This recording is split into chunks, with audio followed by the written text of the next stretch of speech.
ప్రారంభించారు.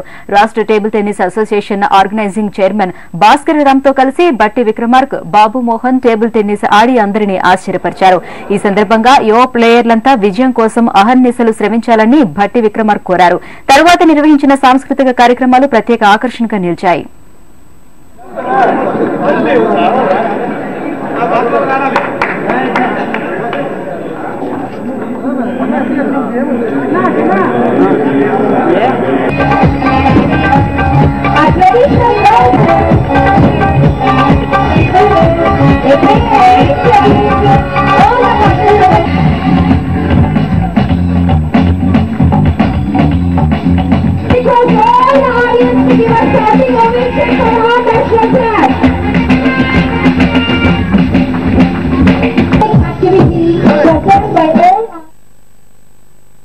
దేశవ్యాప్తంగా ఉన్నటువంటి క్రీడాకారులు ముఖ్యంగా టేబుల్ టెన్నిస్ వారిని ఇక్కడ తీసుకొని వచ్చి ఇంత పెద్ద ఎత్తున కార్యక్రమం చేయటం అనేది చాలా సాహసోత్తమైనటువంటి నిర్ణయంగానే నేను భావిస్తా ఉన్నాను.